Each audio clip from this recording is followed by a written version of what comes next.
Hello everyone, I'm meteorologist Charlie Ironmonger. Thank you so much for joining me today for your 3 p.m. news and weather update from the First Alert Desk. Now we've got news out of New Bern where a man is facing drug charges after being labeled a habitual felon.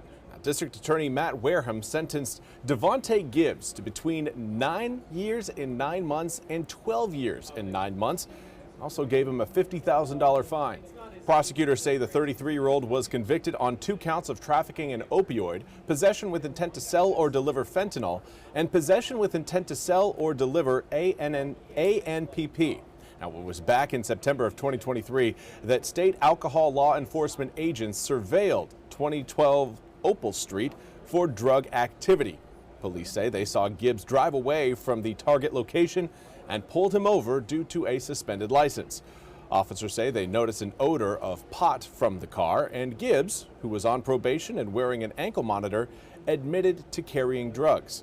They seized half an ounce of marijuana and 0.4 of an ounce of fentanyl during the search. Now, both the New Bern Police Department and the State Alcohol Law Enforcement Agency handled the case. And we have another drug arrest to bring to your attention, this one out of Pinetops in Edgecombe County. Around 9:30 a.m. on Tuesday, a Pinetops officer stopped a car on West Hamlet Street for an expired registration. Police say Jamon Blunt, the driver, was being searched when he began to struggle and tossed several bags of cocaine and marijuana as he ran away. According to police, the 38-year-old then got back in his car and drove off before getting caught. Blunt received the following charges: possession of cocaine, possession of marijuana, possession with intent to sell or deliver cocaine, flee and elude arrest, resisting a public officer, exceeding the posted speed limit, failure to heed lights and or siren, expired registration tag, reckless driving and wanton disregard, driving with license revoked. Now, he was taken to the Edgecombe County Jail with a $50,000 secured bond. And now we want to turn our attention to the arrest of former Prince Andrew. NBC's Ralph Sanchez has more from London.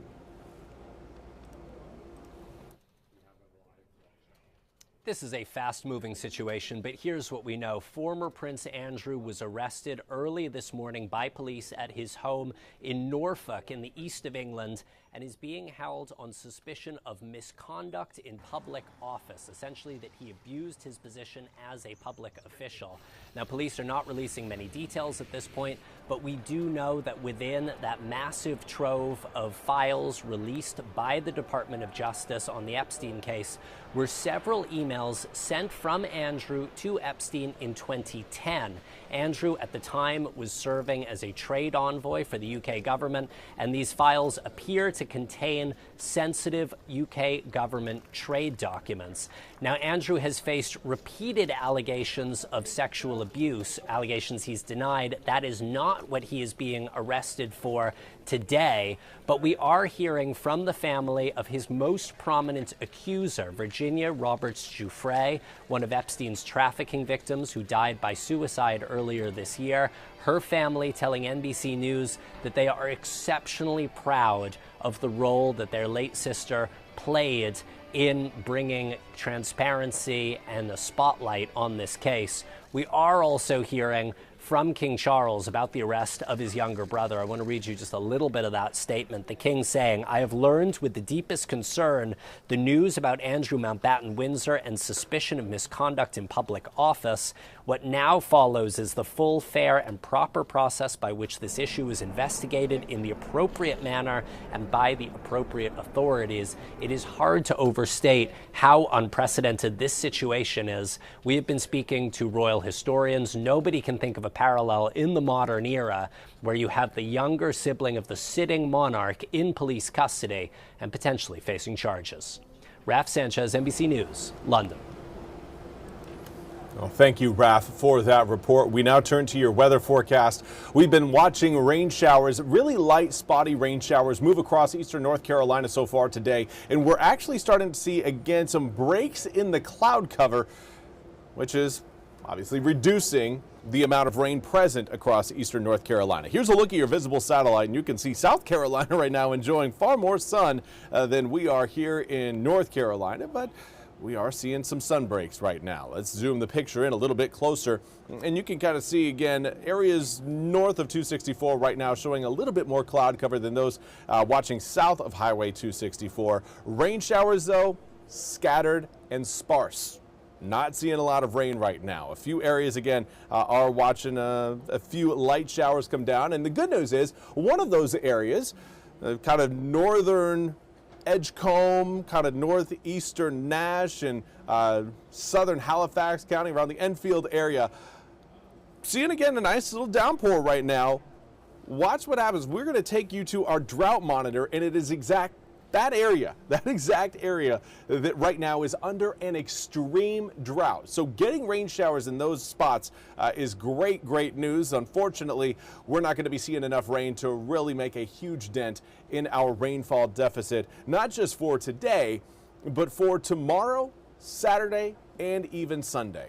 While we do have rain over the weekend, rainfall totals aren't going to be impressive enough to really create any sort of major progress in reducing that drought, reducing the drought impacts. As far as what we've got across eastern North Carolina, some of us are seeing some sunshine. Belhaven, some thin clouds overhead, but you can tell we are seeing a little bit of some sun trying to break through those clouds. More blue overhead in central Craven County. This is a view through our News River Cam in New Bern. Currently 75 degrees with a south-southwesterly wind at 14 miles an hour, and again, blue sky sighting. Seeing a little bit more sunshine right now in Greenville, but off on the left-hand side of your screen, those clouds certainly looking dark, like they want to rain. Not quite there just yet. 72 degrees in Greenville, comes with a southerly breeze at about 6 miles an hour. Most inland areas right now in the east are in that upper 60s to mid 70s range. We're seeing 75 not only through New Bern but through Kinston as well, 74 in Jacksonville. As you get closer to the water, you are again seeing colder conditions, or cooler I should really say, because again, still 60 degrees in Manio at this time of year is still pretty nice. Pretty nice. It's just not, the mid 70s that we've got right now across inland areas. Now, the reason why we are as warm as we are today is not because we've seen extensive sunshine. We haven't. It is the southwesterly winds that have been consistent over the past 24 hours and that will remain consistent as we head through tonight and into tomorrow that have helped our air temperatures get as high as they are. If you're hoping for even a little bit more warmth, I've got good news for you. Later on tonight, cloud cover is going to build, the southwesterly winds hold, and that will keep a lot of the heat that we have gained today present in the atmosphere early tomorrow morning. So you will start out with air temperatures in the upper 50s to low 60s, giving you a very warm start to the day, considering this time of year, our average afternoon high temperature is the upper 50s to low 60s. So we're essentially starting out at our average high and then just getting warmer from there. That'll take us into the mid to upper 70s later on tomorrow afternoon. Now, like today, we could see a few sun breaks out there, but there's also a threat of perhaps a few rain showers. Nothing looks, again, soaking and all-encompassing, but if you are heading to the Pirate baseball game, they're taking on the Tar Heels tomorrow. May end up seeing a few spot showers if you're doing any tailgating before the game. Now, first pitch is thrown out at 5 p.m. By that point, we should see rain chances falling, but we will still have clouds present. 73 degrees at 5 turns to 66 by the time the game is done. Now let's take a look again at what we've got moving through the east. We will have a better opportunity for rain this coming weekend than what we have seen so far today. But we're not looking at any sort of heavy downpour system that will give us the rain we need. It is one that over the next few days, we're going to have several areas of low pressure and cold fronts move their way across eastern North Carolina, and each one is going to cool us down. 76 degrees on Friday, turns to 61 on Saturday, 50 degrees on Sunday, and then we're in the mid 40s for highs on Monday and Tuesday. So we're going to go from a pattern that is very spring-like. Saw it yesterday, seeing it again today, going to see it again tomorrow. And then we have a transition period over the weekend, Saturday and Sunday, that will eventually carry us back to more winter-like conditions as we head into Monday of next week.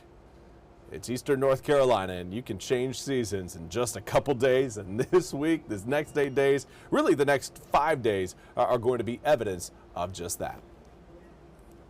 Well, that's all we have time for today's 3 p.m. news and weather update from the First Alert Desk. I want to thank you all so much for joining me. We'll be back with more news and weather coming up at the top of the hour. Until then, have a fantastic rest of your Thursday.